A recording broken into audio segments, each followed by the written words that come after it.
Bambang Kajula, si Bambang Kajula.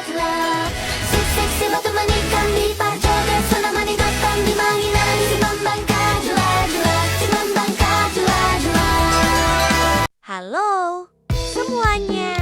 Jadi di video kali ini kami dari kelompok 4 Sejarah Sosial ingin menjelaskan beberapa hal yang menarik dari materi kami, yakni kami akan menjelaskan 3 hal, yaitu yang pertama tentang struktur sosial pada masyarakat suku Batak Toba, yaitu Dalihan Nataru.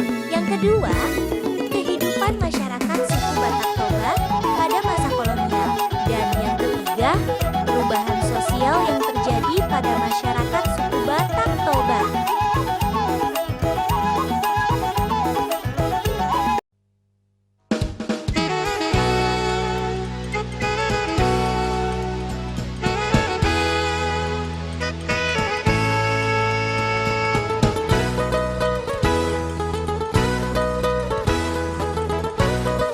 Dalihan Nataru merupakan filosofi sosial dan budaya masyarakat Batak yang menjadi dasar dalam menjalin hubungan kekerabatan, baik melalui darah maupun perkawinan. Konsep ini membentuk struktur sosial yang mengatur peran dan hubungan antara anggota masyarakat Batak secara harmonis. Dalam tradisi ini, ada 3 posisi utama yang menjadi landasan utama, yaitu Somba Marhula-Hula, Elik Marboru, dan Manat Mardongan Tubuh. Somba Marhula-Hula sendiri mengajarkan pentingnya menghormati keluarga dari pihak istri. Meski ada yang menafsirkan istilah Somba sebagai menyembah, makna yang lebih tepat dalam konteks ini adalah menghormati. Hula-hula sendiri merupakan kelompok marga dari pihak istri, termasuk istri sendiri, marga ibu, hingga istri, anak, dan cucu. Dalam adat Batak, kelompok ini dianggap sebagai sumber keberkahan dan keturunan, sebab melalui hula-hula seseorang mendapatkan pasangan hidup dan dari sanalah keturunan dilanjutkan. Selanjutnya, Elik Marboru, di mana menggambarkan sikap penuh kasih dan kepedulian terhadap kelompok Boru, yaitu perempuan atau keluarga yang menikah dengan keturunan kita. Hubungan ini perlu dijaga dengan masyarakat tradisional. Boru berperan besar dalam membantu pekerjaan keluarga serta dalam pelaksanaan upacara adat. Bahkan pesta adat hampir mustahil dilakukan tanpa kehadiran Boru. Sementara itu, Manat Mardongan Tubuh berarti berhati-hati dalam berinteraksi dengan sesama marga atau saudara-saudara.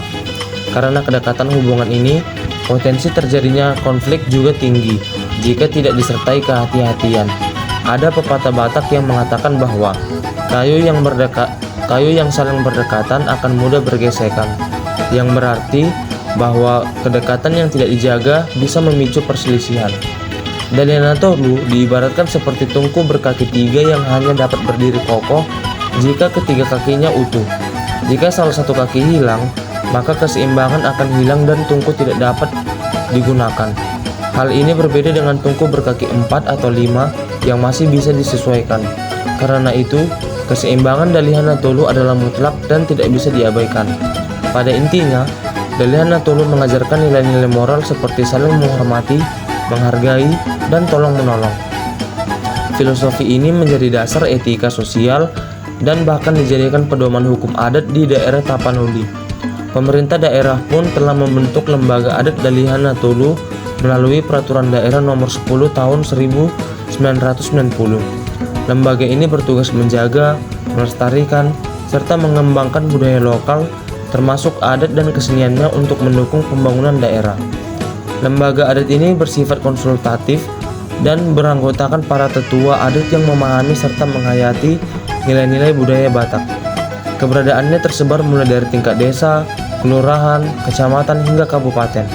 Selain memahami adat, anggota lembaga ini juga wajib berpegang pada Pancasila UUD 1945 serta memiliki ketakwaan kepada Tuhan Yang Maha Esa. Lembaga ini menjadi perwujudan semangat musyawarah, gotong royong, dan kekeluargaan dalam masyarakat Batak.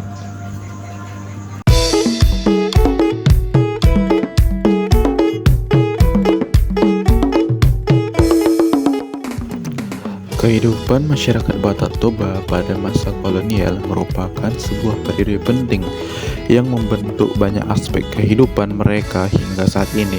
Suku Batak Toba tinggal di daerah sekitar Danau Toba di Sumatera Utara. Sebelum datangnya bangsa kolonial, kehidupan mereka bersifat mandiri dan berakar kuat pada adat dan tradisi. Struktur sosialnya yang diatur dalam sistem Dalihan Natolu yang menekankan keseimbangan, hormat, dan tanggung jawab antar keluarga. Namun, saat Belanda mulai masuk ke wilayah Batak, terutama pada akhir abad ke-19, banyak hal mulai berubah. Awalnya, wilayah Toba dikenal cukup tertutup dan sulit dijangkau oleh bangsa asing. Tetapi setelah Belanda berhasil menaklukkan daerah pesisir Sumatera Timur, mereka mulai menyasar daratan tinggi Batak. Tujuan utama kolonial Belanda adalah untuk menguasai sumber daya alam, membuka lahan, perkebunan, dan memperluas pengaruh politik. Namun di daerah Toba mereka juga menghadapi tantangan besar dari masyarakat yang gigih mempertahankan tanah dan adatnya. Di sisi lain, kehadiran para misionaris Kristen khususnya dari RMG Reines Mission Gesellschaft membawa dampak sosial yang signifikan.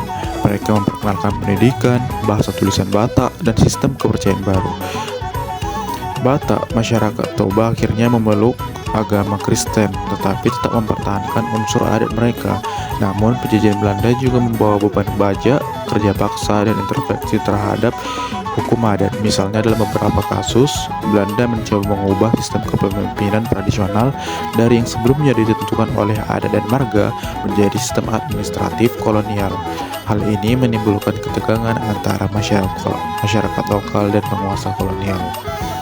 Masyarakat Batak Toba tetap menunjukkan semangat perlawanan. Salah satu contohnya adalah gerakan rakyat melawan kebijakan pajak dan monopoli hasil bumi.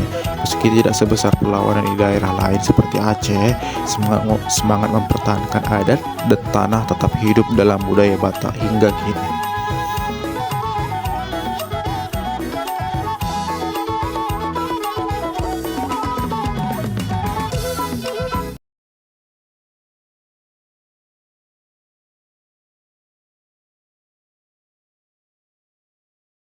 Danau Toba, danau vulkanik terbesar di dunia, memiliki kedalaman diperkirakan 505 meter. Permukaan air Danau Toba memiliki ketinggian 900 meter di atas permukaan laut, dikelilingi oleh bukit dan lembah. Wilayah ini beriklim sejuk dan memiliki tanah subur hasil aktivitas vulkanik purba. Modernisasi membawa perubahan yang sangat besar di wilayah ini, terutama pada mata pencarian masyarakat lokal. Dahulu masyarakat lokal mata pencarian yaitu adalah petani dan juga nelayan yang mencari ikan di Danau Toba. Dengan masifnya pembangunan jalan oleh pemerintah di wilayah Danau Toba, akibatnya wilayah ini mendapat pengaruh dari dunia luar. Pemirsa, Presiden Joko Widodo juga meresmikan 2 seksi jalan tol pada 2 ruas di Sumatera Utara. Jalan tol ini menjadi penghubung langsung ke Danau Toba.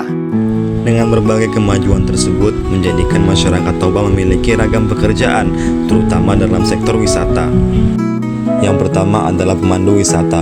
Wisatawan yang datang baik dari luar ataupun dalam bisa memakai jasa pemandu wisata masyarakat lokal. Perlombaan berskala internasional juga digelar di wilayah ini, menjadikan Danau Toba semakin dilirik oleh dunia.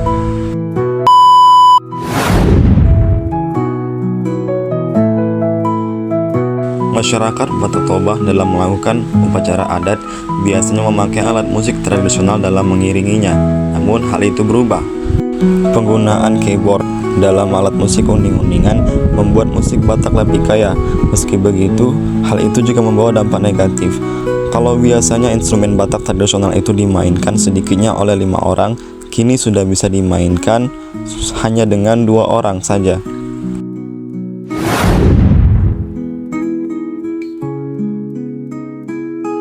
Dahulu, dengke arsik adalah makanan yang biasa disajikan hanya untuk para raja atau kaum bangsawan.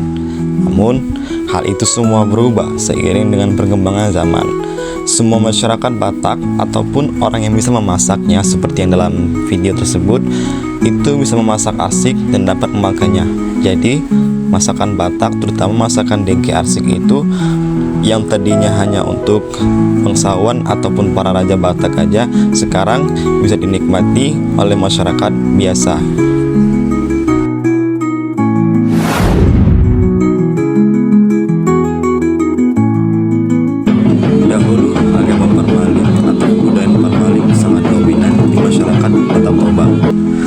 Tetapi sekarang dengan masuknya agama Kristen yang dibawa oleh Nomisen, masyarakat Batak Toba menjadi atau menganut agama Kristen seperti yang terdapat dalam video, tetapi tidak melupakan kebudayaan leluhur mereka.